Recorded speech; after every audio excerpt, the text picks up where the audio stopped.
Kipp says, hey Mike, quick question. Several of my adult kids work at large institutions, JP Morgan, Amazon, and META.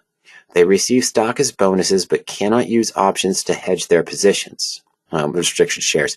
If they want to hedge their positions, is the best method to try and hedge using ETFs such as XLK. It's not perfect, but maybe it's a way to mirror activity in the underlying shares. Yes. The idea is to hedge if they're not going to, they could use options to hedge, Kipp. XLK is a technology sector. That would be one to use. There are ETFs out there that track the Mag 7. JP Morgan isn't one of those. And you mentioned JP Morgan, Amazon, and META. But there's the ETFs out there for the Mag 7.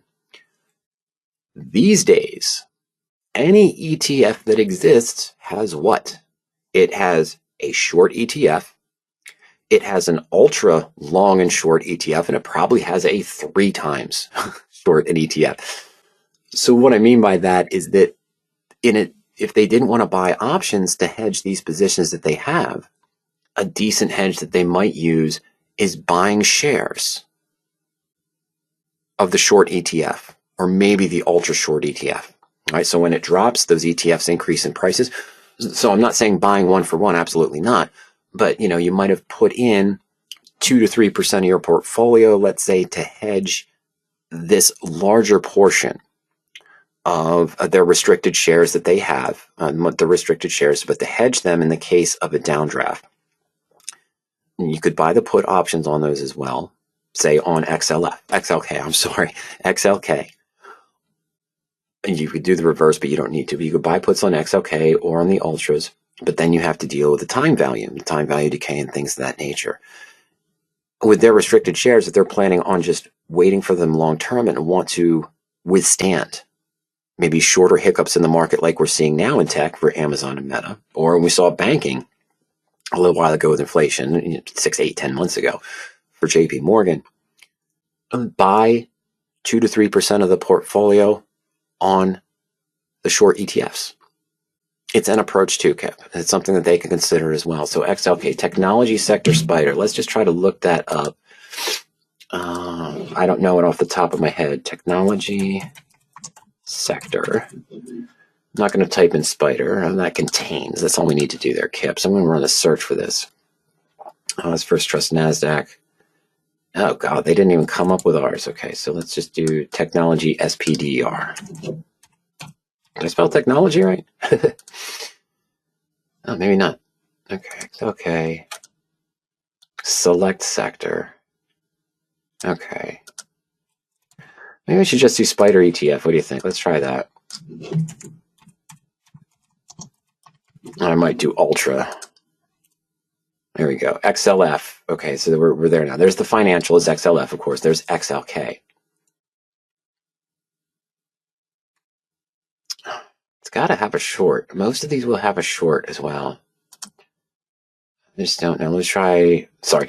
Well, I'll keep looking at that, Kipp. But the idea is that most ETFs now that have a, let me try Ultra Tech. ProShares Ultra DJ US Index ETF. So this is a double bullish. It's not the double bearish. And there's nothing not inverse. It's normally not short. Let me try short tech though. See if that comes up with anything. Okay. The ProShares Ultra Short Technology ETF is REW. And let's just see what their charts look like. Let's just do a 3-month snapshot. Because we've been bouncing over everything. So yeah, we had that big spike there, but this is so much lower. Percentage wise, it looks good, but it is a lower price. But that's something to consider for the tech. And I know there's a Mag 7 inverse out there too. But yeah, buying the puts on these XLK Kipps and the XLF, for example, for JPM is fine. Another consideration is to take that 2 to 3% of the portfolio and just buy shares. I'd stick with the normal. I'd stick with the short ETFs. The ultras are a little bit of a gamble because you got to be quick like you do with the VIX. With the ultras, if the drop happens, they're going to want to sell some of it, a third, a quarter, maybe even half of it to sort of profit that to help pay for the cost of the whole thing, like I mentioned with the VIX calls earlier. But it's another idea. So they don't have to deal with the time value decay, and they don't have to deal with rolling the options. But yeah, puts on XLK, puts on XLF, buying shares of the inverse for a hedge. And it's just another approach, and the Mag 7 ones as well. And the reason why it's tough, but the reason why I say that is that your adult kid working for Amazon or Meta, for example, Meta's doing well, Meta's doing good, and but one of the Mag 7 stocks has earnings coming out. NVIDIA, for example, they released their earnings and it's a drop of 15%. They're all going to fall in sympathy. Even though everything on Amazon or everything on Meta still looks good, it's still moving up, it's still doing okay. They don't have earnings, but they move in sympathy with each other. Tech industry, AI, you've seen it. We've all seen it. So this is a good one, technology select sector. The Mag 7 ETFs, I forget what it is right now, but that's another one to consider. Or just buying shares of the inverse ETF with a smaller portion of the portfolio you would use for a hedge with the options. Just another idea.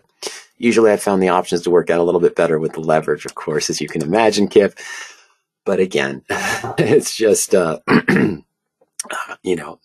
the game we play. That's why I'm here. That's what I do. That's what we do, I should say, Kipp. So